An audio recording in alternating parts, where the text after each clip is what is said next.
ప్రధాని నరేంద్ర మోదీకి APPCC chief YS Sharmila లేఖ రాశారు. ఆంధ్రప్రదేశ్లోని 5.5 కోట్ల మంది ప్రజలకు ప్రాతినిధ్యం వహిస్తూ కాంగ్రెస్ పార్టీ ఏపీ పునర్వ్యవస్థీకరణ చట్టం 2014లో పేర్కొన్న హామీలను పరిష్కరించాలని ప్రధానిని ఆమె కోరారు. అలాగే బడ్జెట్ సమావేశాల సందర్భంగా రాష్ట్రపతి ప్రసంగంలో ఏపీ పునర్వ్యవస్థీకరణ అంశాన్ని చేర్చాలని డిమాండ్ చేశారు.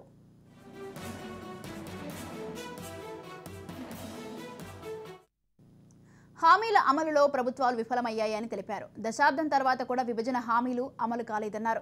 ఆంధ్రప్రదేశ్ ఇప్పటికీ రాజధాని లేని రాష్ట్రంగానే మిగిలిందని వెల్లడించారు. బీజేపీ ప్రభుత్వం అధికారంలోకి వచ్చినప్పటి నుంచి ఎన్నికల వాగ్దానాలను అమలు పరచలేదని తెలిపారు. ఆంధ్రప్రదేశ్కు ఇచ్చిన హామీల కోసం తమ నిబద్ధత, పోరాటం అవిశ్రాంతంగా కొనసాగిస్తూనే ఉంటామని వివరించారు.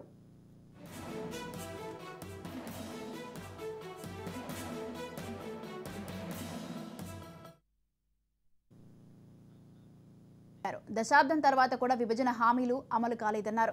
ఆంధ్రప్రదేశ్ ఇప్పటికీ రాజధాని లేని రాష్ట్రంగానే మిగిలిందని వెల్లడించారు. బీజేపీ ప్రభుత్వం అధికారంలోకి వచ్చినప్పటి నుంచి ఎన్నికల వాగ్దానాలను అమలు పరచలేదని తెలిపారు. ఆంధ్రప్రదేశ్కు ఇచ్చిన హామీల కోసం తమ నిబద్ధత, పోరాటం అవిశ్రాంతంగా కొనసాగిస్తూనే ఉంటామని వివరించారు.